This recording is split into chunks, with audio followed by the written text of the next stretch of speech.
Uh, Go ahead and use the restroom if you need to. Or anything like that. Good. Okay, we just launched our ticket to Hawaii 7, and now we're going to talk about it live on Psychotronic, coast to coast.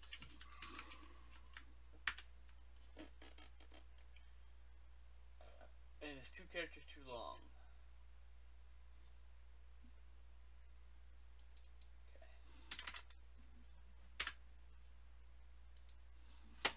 Problem solved. You'd say, what'd you do? Change, watch the Saw? Watch the song. That would have shortened it. I don't understand the reference. You said it was 2 characters too long. You could have just changed. Instead, we just watched, we just saw. Oh, that's gotcha. Sorry, and I'm usually about to go to bed right about now. I It's know. too late for us. So I'm like a little mush brained.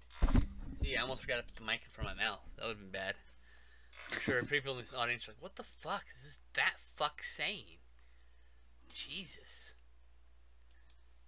The hard ticket to Hawaii. Alright. Alright.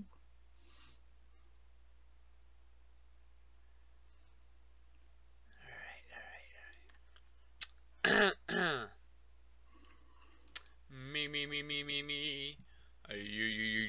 You. Oh, I gotta bring. Where's the mouse? Desktop audio up a little bit. Say something? Hello. That should be alright. Okay, I fucked up the audio settings for something else. I shouldn't have, but that's the way it goes. Alright, you ready to record this? Yes. Okay. After I yawn. Okay. 1 second, let me look up a quote real quick.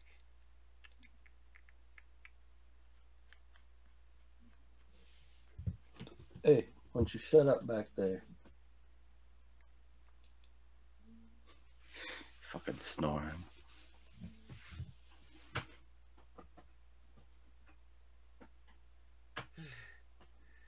If brains were bird shit, you'd have a clean cage.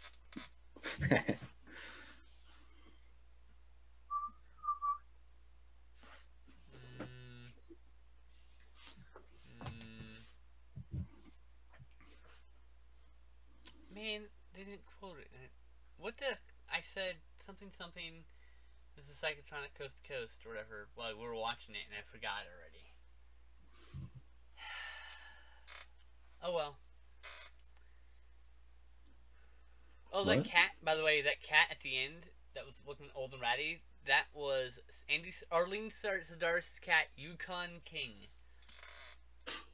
You got a credit? Yeah, he's in Hard Ticket to Hawaii, Malibu Express, and 7. The movie 7. That's just awesome. Like, his name's Yukon King.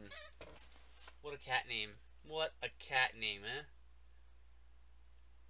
Alright, shall we record this then? Yes. Oh, fuck. Let me get the theme cued. Okay, I have it cued. Here we go.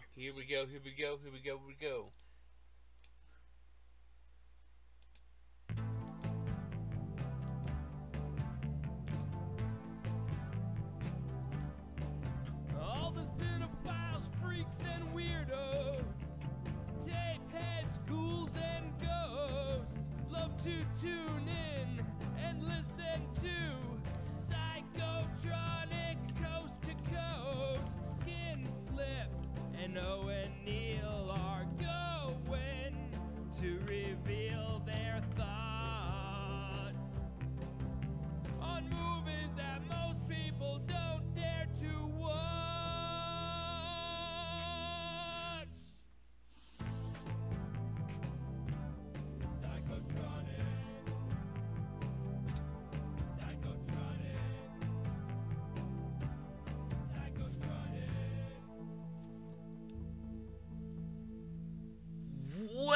Welcome back to another exciting episode of Psychotronic Coast to Coast, where we dive into the depths of depraved damnation of direct-to-video home video that is known as Andy Sidaris' film collection. Holy crap. You know that nobody in this movie knew how bad it was. They all thought they were making art, except that one guy. That one guy. There's always that one guy in the cast. And, you know, that's He was from the soap opera, wasn't he? Oh, probably. You know, we watched our very first Andy Sidaris film. In fact, this is a film that me and Owen have both seen prior. Though we both don't remember shit except for the key moments, which we'll talk about. And so, yeah, we do plan. I do plan to select more titles from Sidaris' filmography to do for the show, but for the time being, this will be the start. And what a start it was! Good God, I love this movie. Why don't you take us through it, Owen? I'll try. A lot of it's already forgotten. Well, you know, happens. I'm pretty sure it opens up with these two guys stumble on some drug going on. They get strung up and blown away by shades, if I remember right. Two bumbling cops that are clearly, like, they've got clearly American names, but they're not Americans. So, go figure. It's funny, it mentions, drugs and stuff, but then, like, after that, it's all about diamonds. Oh, yeah, that's the whole MacGuffin is the diamonds. Yeah. But, yeah. And I love that scene, because Shades shoots him with a shotgun, and then the other guys are like, "Good job," and they're like, "Yeah." Like it took effort and like skills to like kill these guys hanging upside down because they triggered a trap. They were like Shades hype men. Yeah. And then we cut to and we meet the two main ladies. I've never picked up their names, so. It's like Donna and something else, right? Something. It's Donna and Taryn. Okay. That's who they were. Donna is played by Donna, and Taryn is played by Hope. And they keep mentioning they're agents, but at the same time, they really want to hammer home that one of them is a civilian. So is she not an agent? Okay, they work for a place something called the agency. That's all they say. And I believe the woman who kept having her name changed was Edie or Rosie. I can't remember which. And I think it's a reference to the previous film, which I think is Malibu Express. We saw a trailer for that, or a poster for that in the film, in fact. I just remember she was working with her, and she's Express. Like, they want us to be fit, and we got to do this and that. But then they keep saying that she's a civilian. Yeah, because some incident has caused her to go into hiding with the whatchamacallit, the federal agency. The federal company, the bureau that where they change your name and give you a whole new identity. So she's in witness protection. Yes, that's the word. That's what it is. But she's living with an agent. She's living with a completely different. They're Agents of Lethal, which is some other organization. Okay. And I think what bothers me is that she's living with people who know who she is, but she's supposed to be living a new life. Yeah. That still should include new people. I blow my nose real quick. Yeah. And she's living with someone where good chance that.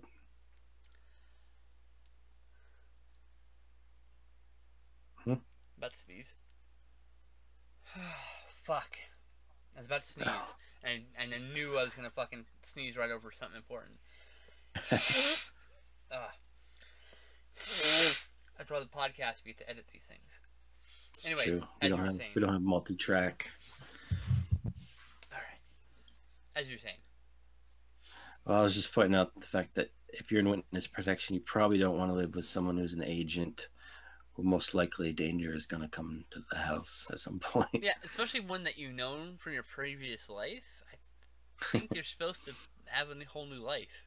Like, last I checked. Excuse me for not knowing the details of witness protection. But yeah, they're pretending to be, I mean, I guess they're doing it. They have a cargo business.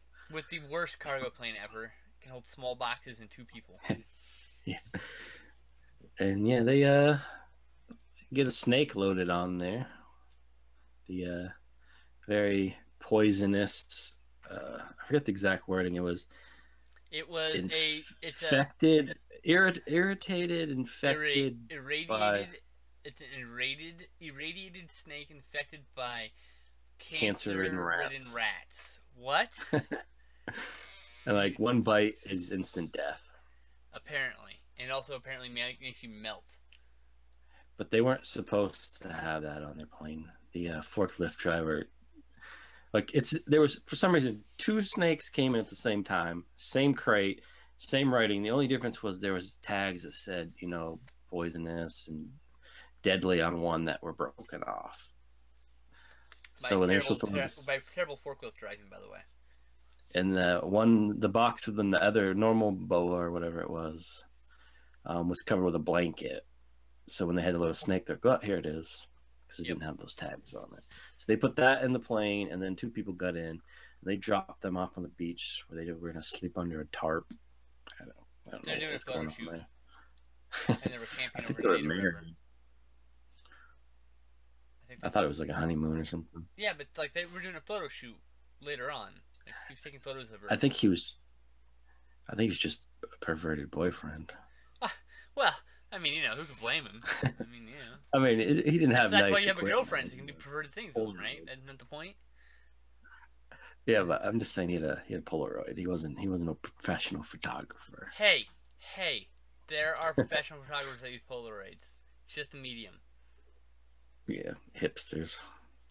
Well, I'm not gonna argue with that. But anyway. yeah, they'll come back. They'll come back into play later. But yeah, they drop them off. They start heading back to their plane, and a little helicopter comes in. Like a remote control helicopter, except it's like a drone. You see, like, was he British, Australian? I don't know. The bot guy. I don't know. He was like a short white dude. He was a white foreigner. But yeah, he flew a little plane in, and he knew where to put it apparently, but he didn't see the women standing there. There's no way he could have landed it because how far he was out in the sea, but we'll forget all that. GPS tracking. There's no way he could have been controlling it from that far away. It lands, a little door opens up, they reach in, pull out some containers, but the 2 guys that were supposed to pick it up. Of course, you know, because naturally. Yeah. And then the 2 goons that were supposed to pick it up show up. They get nunchucked in the face and a throwing star in the chest. One got off a little less hurt than the other one on that. Brutal. And she just chucks the nunchucks at him, just wails him in the face. Just threw him. But during that little scuffle, they dropped one of the boxes. She tucked the other one in between her breast because she was not wearing a bra. The insert shot shows her. Sorry. The insert shot shows her shoving it in her boot, and then literally the next scene she pulls it out from between her breasts, so it teleported. In case you're curious, there's a portable hole, and she reaches down, and when she reaches between her breasts, she actually reaches into her boot. Ingenious device. Must be, but yeah, she was not wearing a bra, so playing with portals, man. She's playing with portals. Clamped together and held those in there somehow. This movie is short on logic, and not that it matters. Yeah. She was the one that had these smaller breasts. Yeah, By the way, we've seen them topless multiple times at this point. Yeah, by like 15 minutes in the movie, everyone's been naked a few times. You're like, oh, okay, so it's gonna be one of those movies. And yes, it was one of those movies. So there's just wanton nudity, rampant boobs everywhere. I mean, no complaints from anybody involved or anybody watching. Just everyone likes boobs, right? But still, it was a lot of boobs. Yeah. It's a lot. Let's go to the beach. Oh, quick, take our tops off. Let's go swimming. Oh, quick, hey, we have to repair this TV. Quick, take our tops off. Like, what? Like, pretty much. That's pretty much it. They escape in the plane. Although we should also mention, just because it made me laugh, was she retrieved her throwing star out of the guy's chest. But they left. I need that back. Nunchucks. I think she grabbed those. Oh, did they? Okay. Just snags the throwing star away, runs away. Yep. Yeah. So they fly off. They land at home. act like nothing happened. They left their friends on the beach on an island full of dudes with guns who want to kill them or looking for people who have diamonds. I mean, like, what the fuck, guys? What the fuck? Yeah. What kind of agents are you? You're not protecting and serving. What the fuck? They decide they need to get topless and then jump in a jacuzzi. Yeah, that's what happens instead of saving their friends.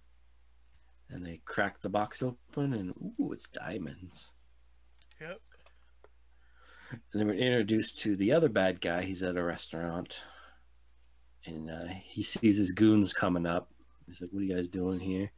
And he has to tell them the bad news of diamonds are missing. 2 women took them. And I liked it, like, they had some cargo plane, and he instantly knew it must be the only cargo plane business there. Yeah. What? What? Really? That's a jump in logic. Now, is this where they show up to attack the girls? Because there's a lot of restaurant parts where, like, the guy's saying inappropriate jokes. Remember. I'm pretty sure they go to get the diamonds because he knows where they are. When does Zartan come in? Who's Zartan? The chick dude guy, lady, person. Oh, he's working at the restaurant undercover, and he eavesdrops. But I think that's after they get attacked. Okay. I don't remember. I believe the girl and the guy show up with a mask, demand where the diamonds are. Oh, right. And then she leads the one guy into the sorry, not Taryn, the other one. Fuck. The one with the bigger boobs. Her name's Donna. That's how they they by Donna Spear, by the way. But yeah, she leads them in the garage for some reason and fails to, like, get him off. And that's where the snake gets loose. They break the crate. The snake gets out. Yep. Which not before, at this point, they don't know it's the wrong snake. Not before our henchman trips over a drain cover so the snake can make a quick getaway into the sewer, though. That's a little later, but yes, that does happen. It's in the same scene. She's later in the scene, yeah. Yeah. So then the girl with the ski mask, or not ski mask, they had pantyhose on their face. Yeah. Worst rubber gloves you've ever seen. The civilian girl says the diamonds are in the freezer. She gets them. They want to know where the other box is, and they're like, "We don't have another box." Of course, they don't believe them. But the best part was the villain. Instead of just sending 2 goons to get this, the villain's standing, like, next to the car. Like, "Hey, it's me, guys." Yeah. He sees the snake and freaks out and just starts blasting shots at it. Wouldn't you? Fuck that noise. And then they come over like, "What the hell's wrong with you?" Because they don't see it. And then I guess Donna, as you were saying, shoots him right in the fucking face. Right in the face. Doesn't kill him. Wings him in the face somehow. Which later is just a scratch. Like he has to turn his head at the right second. But when you see him get shot, he's looking straight at her. So it would have went, like, right into his mouth. Like the way it looks like it goes into this cheek, right? And what it looks like is he's facing like this towards her. So it goes in like this, and it probably would have come out the back of his neck here. I mean, you could totally survive that. You have a really bad day. But in this case, they implied that it went this way and out his mouth, so it's just one entry. Or it stopped in his teeth, which is also possible, to be fair. Could have just lodged in his bone. When you see him later with a bandage, it looks like a slice. I mean, yeah, like it looks like a different kind of wound. Didn't even like go in. It just looks like someone tried to give him that smile, that little Joker smile. Yeah. So they run off, and then she's just like, "Hey, that's so and so." Like, she knew exactly who he was. Yeah. Yeah, she knew exactly who he was. So now I think she goes to they apparently have time to go get all made up, dress up. And they go to the same restaurant he was at earlier. And they meet up with, I guess, whoever their contact is for the agency. And that's the funny scene where she's like, "Hey, you could say whatever you want. No one can hear us." And then the man dressed as a woman hears the whole thing. Yeah, continue. Sorry. No. You were excited about something. Yeah, I'll get to it. Keep going. So yeah, he's eavesdropping, which at first I didn't even realize was a man until like a later scene where he starts talking. I'm like, that's a guy. So But yeah, so they go to an office, and he plugs something on the phone, and here's the whole conversation. That's when he's calling the two guys, and like, we need you here. I guess other agents. But were you gonna add something? oh yeah, I was gonna say. So Donna appears in the next 6 sequels. And Picasso triggers the Savage Beach guns, do or die, hard hunted, and fit to kill. It's the same character. So take that for continuity. Fuck you, Avengers. These terrible chicks with guns movies were that's the name of the genre, by the way. Was just they were doing it before that. Look at that continuity. Anyway, sorry. Those two guys come across a guy on a skateboard now, right? Right? I'm gonna say yeah. Let's jump to that part. That's the most memorable part. If you type in "hard ticket to Hawaii" into YouTube, this is the clip you will find.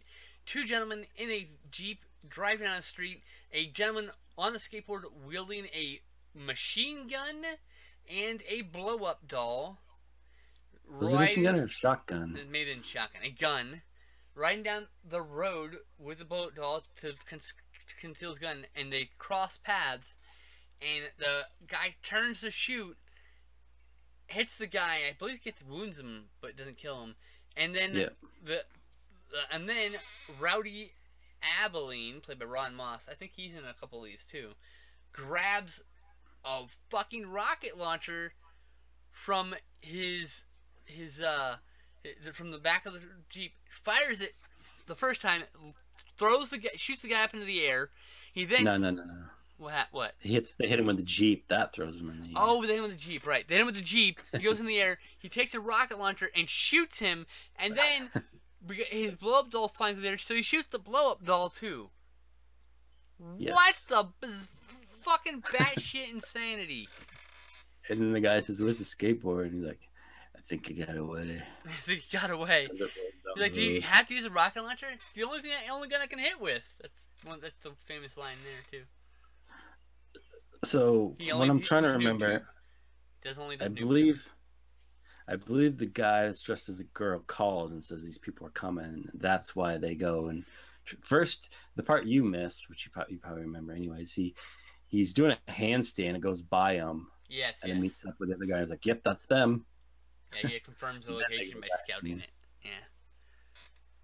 He's pretty impressive on that skateboard. He did the whole hill handstand. Yeah, but he took a rocket launcher to the knee. I'm the same after that. No, but I mean, he was really the same after a rocket launcher to the knee. I can hear the birds chirping on your end. It's morning for you. Yes, it is. Sun's coming up. It's 5 a.m. almost at his time, in case anyone's curious. But yeah, so then they go meet the girls, right? And have the awkward sex scene while polishing guns. No, that's the polishing guns is later. Well, the other two are going to guns because there was also a point where remember the whole guy doing a monologue about the different pills? That's the civilian girl's boyfriend. No, it's not. Right. No, you're right. It was. Because there's just like a weird montage of them on the beach and then her just taking her clothes off. Yeah, I think so. Yeah. That was early. It doesn't matter, but yeah. So they're just hanging out, looking at all the guns and 5 pair of nunchucks they have. Well, he's just like, "Oh yeah," but he's sitting in there, and she's just laying on him, on her knees. There was no sex. I don't know what was going on. Maybe some chest stuff, but other than that, I don't know what was supposedly happening. It was weird. There was no penetration. It was an awfully shot sex scene. It wasn't sexy. It was just confusing. What is going on here? Yeah. Bizarre shit. And then guy dressed as a girl at some point takes his stuff off, and they kidnap the girl that works at the bar that's slashed their contact. And she gets kidnapped and brought to one of the main villains' houses, which they see because they're doing a stakeout in their bikinis, filming with a camera of a guy playing frisbee, Shades playing frisbee with a girl as well. That's when they see the girls kidnapped. They show that too. I guess that was before, because then the sex was after they watched the tape. Okay. It's all jumbled in there. But anyways, he gets the brilliant idea of frisbee covered with razor blades. So they're preparing for a final battle, by the way, and everyone's stripping and cleaning guns, and this asshole has the fucking time to play around with some razor blades and a fucking frisbee. Where'd the razor blades come from? So, that could be in the fucking cabinet, to be fair. I just got razor blades. You got razor blades and 2 frisbees? Like, yeah. Of course I do. That's all shit you could easily have around your house. I get it, but it's just absurd. Why? Also, at some point, You've seen the flying guillotine just one too many times, you know? At some point, the cancer snake killed that couple. And then the girls freaked out, but that was probably early. Oh, yeah, they find the bodies, and the bodies are, like, basically melted and gooey. And then the snake went in the sewer hole. Back into the sewer hole, yeah. I think it's implied it came out and attacked and went back in. So his brilliant plan is to put on a nice, tight Speedo, surf all the way. He didn't really stand on the surfboard, but paddle his way to the beach, meet up with a girl, jog with him. The guy told him Shades told him to beat it, and he's like, "But I'm just a thrower, man." And then he tells her to piss off, but told her she had a nice ass. Yeah. She thought he had a nice ass too, so I guess it's okay. So him and Shades are playing frisbee, and the next ridiculous thing you'll see on YouTube is him throwing the fucking frisbee with the razor blades and cutting his arm off, fingers off, and bedding it in his neck. It's hilarious. I just love how mad Shade was that he was there, but then he kept trying to outshow me. He'd catch it and throw it between his legs and catch this. And then he throws him this black one and throws it back. And it takes throws forever. A fake one. And then he takes forever to throw the one with the razor blades. And you think you'd notice that and going nope, I don't want that. Or the fact that every day this random woman plays frisbee with a guy on the beach who's holding a machine gun, and she thinks nothing of it. Right. But the best character is now dead, Shades. Because he just had mirrored shades on. That was it. Hung out on the beach. That was his name in the movie too, Shade. And then he goes and referred by. Then he has time to change out of his Speedo, grab his gun, and head in. Well, he just gets stressed. I know, but why? I don't know. Reasons. And then the other two come in the Jeep. One girl's flying a little tiny go-kart flying machine, dropping grenades out of it, which didn't make any sense because she's dropping them next to their Jeep. I don't know. Yeah, right. But... And what do you do when you accidentally kill your friend? Way to go. She lands and they start shooting everybody. And my favorite scene is the long-haired guy, whatever his name is. Rowdy. The guy who couldn't hit unless he uses a rocket launcher? No, he backs into the room. Usually clear a room, you come in and check the telephones. He backs into the room. That's the other guy, yeah. I can't remember his name. And there's just a bad guy standing there looking a different direction, and he walks in front of him. And then Rowdy comes in, kicks him, and then he's like, "I'll do this." And there's an overly long fisticuff scene. Well, sort of fisticuff. There was a knife and some tiger claws. Is that what they're called? I don't think they're the climbing claws. Because they're used for climbing walls and shit. Yeah. The hooks for your claws so you can climb shit, or stop a sword or whatever. Everyone's like, "Oh yeah, you stopped the sword. That's so cool." He's got claws on his hands. That's how he can do it, guys. He didn't actually just use his hands. We saw those too in one of those apocalypse movies. Try to stop. I dare you try to stop a sword by grabbing the blade. You're gonna get your hands cut up, man. It's just yeah, sure, the idea is sound, but the execution's the problem, right? Literally the problem. I know what part you want to get to. They saved the girl. There's a guy in the room, and 2 feet away, rocket launch right through the wall. I know. It doesn't explode, it just knocks him through the wall. I mean, if it was a real rocket, the blast out the back would have killed everyone in the room. That wouldn't kill anyone in the room. It would kill the person right behind her. But the explosion of it hitting the wall 4 feet in front of them definitely would have killed everyone within 10 feet of the fucking explosion. Maybe 20 feet even. I don't know. Trust me, you don't want to do a rocket launcher in a room. Yeah, especially with a fucking wall behind you, because there's a thing called backblast. Yeah. And if it doesn't backblast against you and then catch you on fire, you'll set the wall on fire. So. Fun fact: they were trying to figure out a way that you could fire one in a room, and that everyone would be fine in there. They were trying like seawater and weird shit like that. That's weird. That way, there would be no big black backblast that would hurt anyone in the room, so you could fire them out of windows. History. But yes, they save her. Long-haired guy comes in, says some weird joke about, I like you like that, because apparently that's his girl. Yeah, he He's like, I thinks should so, at get least. get the midgets and whatever. He thought he was funny. Get some midgets and something. I can't remember what the other thing was, but it was like, wait, what? I'm like, what? Did we just what? Did you just say midgets? I mean, like, that's a rad boyfriend and all, but what? And then some people try to escape on a helicopter, and it gets blown up, which was weird because the dude comes out with the thing, and she's like, "Give me that." I'm like, okay. And then the other girl's like, "That was gnarly," and then she yells at her, "But this is real life." Oh man.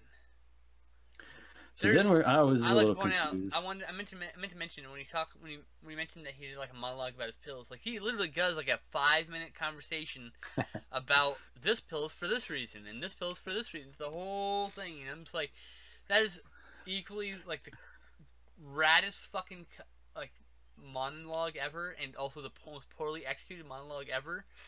Like it's actually the best written thing in the movie.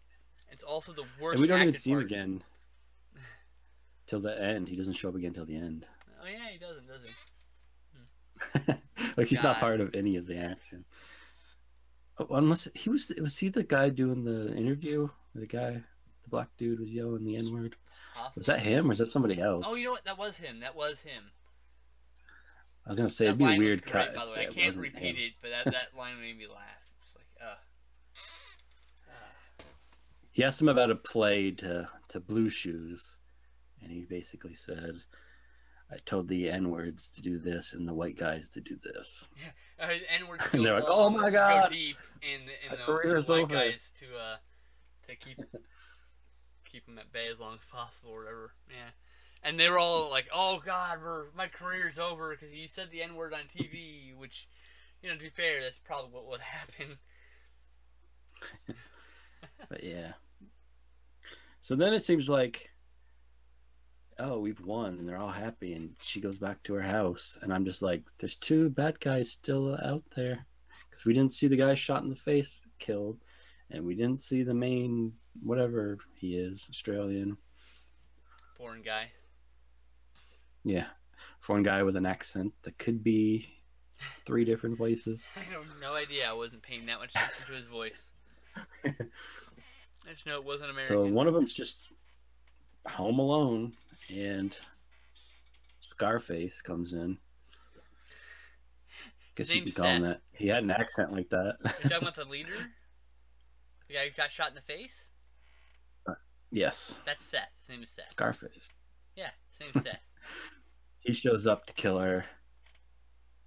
She gets in a closet, which was really awkward because the closet was like that really thin, like board, and he's just slowly chopping one by one as she's loading that spear gun. Slats one by one with a knife. Like, oh my God, just elbow strike a whole bunch of them out already. Just overarm elbow like the fucking slats out. Just like 1 or 2 strikes, get them all gone. Jesus. He gets harpooned. How about just pull the door Falls open? down. And he's seemingly dead. Now, is this snake time? Or does he get up and then snake time? He gets up again. He gets up. Gets stabbed in the gut. Yeah, he falls down goes again. in the bathroom. Snake jumps out the toilet. Explosion with lights coming from the toilet. Yes. And a giant, like 10-foot animatronic snake puppet leaps out of the fucking toilet on this. Oh, by the way, right before that, she bumps her head against the wall and it moves because it's a set wall. And then, even more confusing than the snake popping out of the toilet, she comes out of the room, sees the guy getting up. I'm pretty sure the guy looks at her. She slowly rolls over the bed on the other side. Then he gets up. Apparently, he must not seen her. Hears the noise in the bathroom, opens the door. Snake bites him in the face. Yep. He's dead. Done. She blasts son. the snake in the head 3 times with a gun. Does nothing. Yeah, well, you know. And then, luckily, the guy still has 1 rocket, and he's still carrying it. Comes in and blows the snake head off. Just the snake's head. Yep, big gush of blood shoots from the snake head. Snake stump. Boom. Saves the day. They kiss. Happily ever after. But wait a minute, there's still a bad guy out there. So you cut to them pulling up in a limo. Now they're all together. All the couples are together. But only the main girl and the guy go in. They beat the ever-loving shit out of the guy's bodyguard, who does nothing. He doesn't even throw a punch. He just stands there getting smacked in the head with nunchucks. Yep, he's beyond knuckles. useless. He's beyond useless. And she wraps her hand, because I guess he's wounded, and she wraps brass knuckles into it to like hide him. It's kind of cool. Yeah, her hand was wounded when the guy was trying to stab her. She actually held the blade when she pushed it into his gut. Which of course is sliced her hand. That's way more realistic than trying to catch a sword, by the way. It's holding a knife blade. It's more likely. And then that guy thinks he's gonna kill them with a samurai sword by throwing it like a dart. Nope, lands right between them. He gets blown away with a 44 shot because she had a 4. That was one of the jokes. He pulls out a little dinky. It kind of looked like a Luger. It was like it was a Luger. In fact, I'm pretty sure it was like a little 5-shot pulls Luger. out a giant long barrel 44. 7-8 round Magnum Desert Eagle or whatever. You're like, fuck. Like, and he doesn't look like, whoa, she's got a big gun. Like, you know. It completely blows him out of a window. I feel like she pulled that out of her pants, which is, I don't know where she was hiding it. Where was she hiding that gun? She had it tucked in the back. I think there was a shot of them you walking never in. see it. You never see it. So it just literally comes out of thin air. I'm pretty sure, have you ever seen, never mind, it doesn't matter. It's just, but yeah. God. Out of nowhere, a pistol appears. It's a Desert Eagle. He shoots it. He splats on the ground in front of the other 4. The girl screams, which kind of made me laugh because she was like all excited about a chopper blowing up and people being blown to bits. But then he falls. She's like, "Ugh, I know, right? how terrible!" It was up close and personal. That's why. But her boyfriend's like radical or something like that. He made some lame joke. It was really, oh my god, so many. What was that joke too? It was so bad. It was like a real 5-alarm dad fire. It was bad. It was like, whoa, dude, that was a totally uncalled for joke. Like, I can't even remember it now, but I'm fucking mush brain. It's like 2 in the morning for me, so it's like bedtime. But it's like, now the movie's over. Yeah. Although there was a scene, a very long scene of a muscular woman in a bikini posing with nunchucks.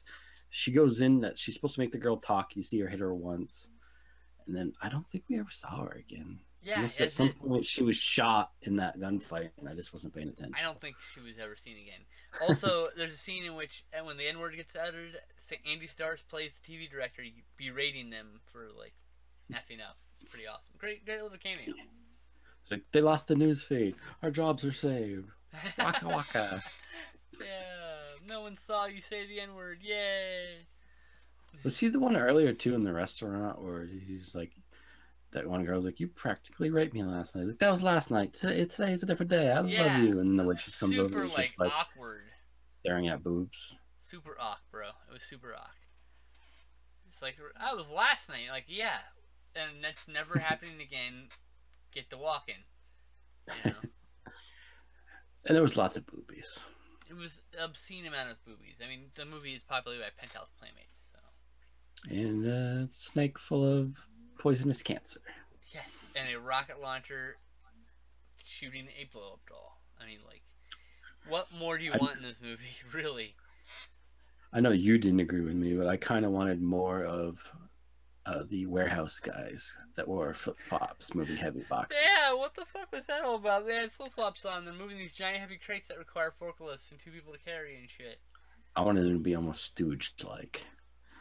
What are the odds of 2 crates of snakes, man? They just drop the crate and they start doing a 3 Stooges bit.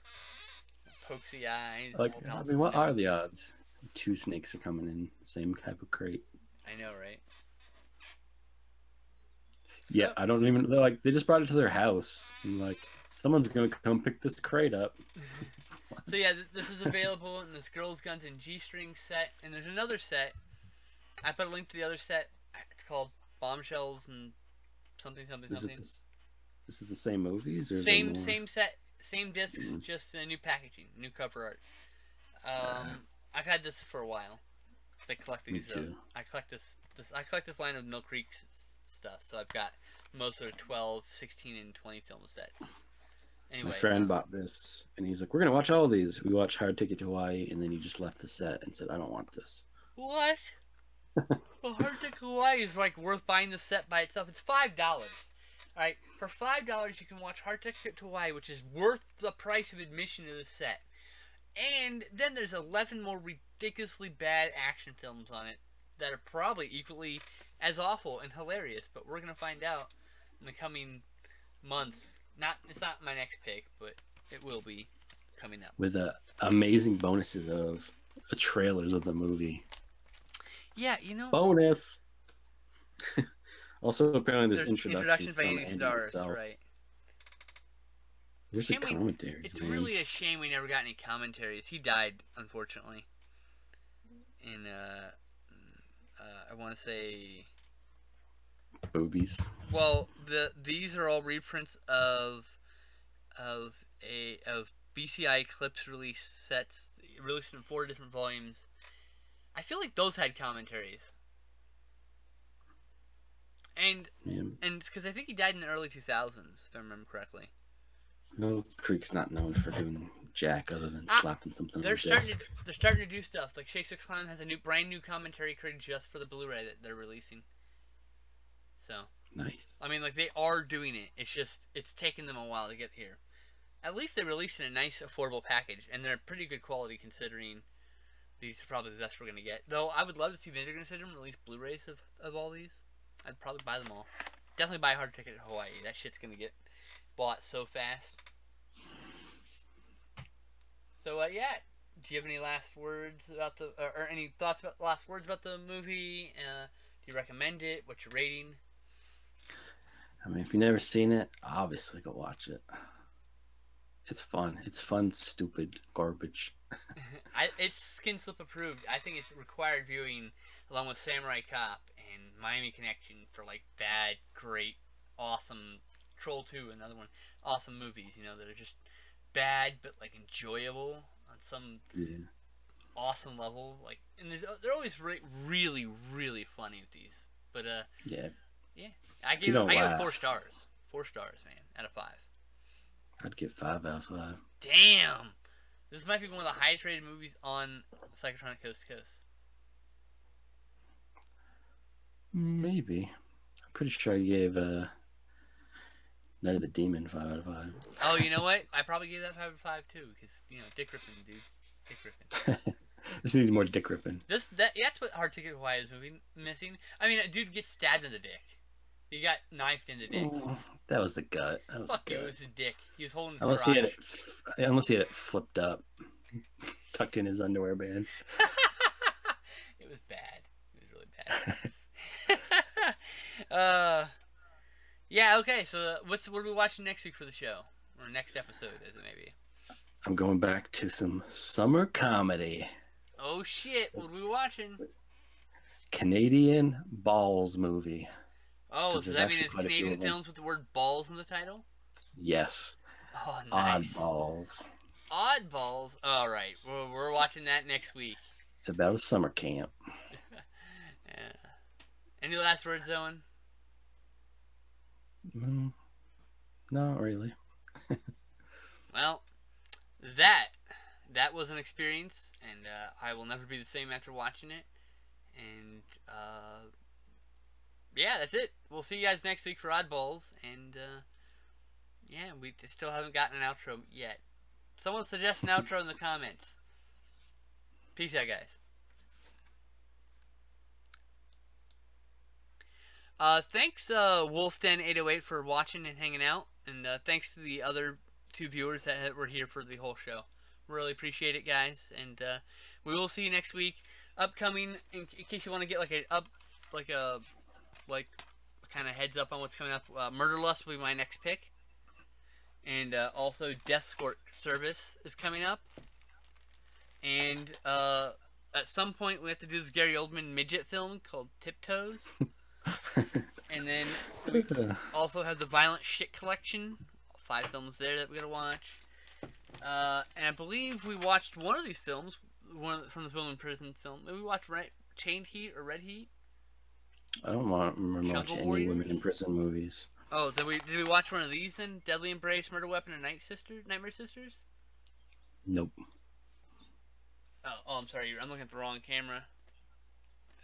No. Anything from this set? Nope. Anything from this set? Nope. We haven't watched any of that. Alright, well, those are coming up at some point, too. These have Blu-rays. The Deadly Embrace, Nightmare Sisters, and Murder Weapon. I'm likely to pick those up. I think Jungle Warriors is getting a Blu-ray soon, too, which is great, because that would be amazing. But yeah, we got a lot of movies to watch. And that's the stuff that's coming up in the near future. The immediate future, Murder Lust and Oddballs. Oddballs the next week, and the week after that will be Murder Lust. I've been putting it off for too long. And also, at some point we'll do Project Nightmare on this disc. Because it's a Nightmare on Elm Street, but shot on video. Unobtainium 13 calls it something of a surrealistic masterpiece. So that'll be interesting. Anyway, yeah. So yeah, we'll see you. Thanks for joining the live stream, and we'll see you guys next week.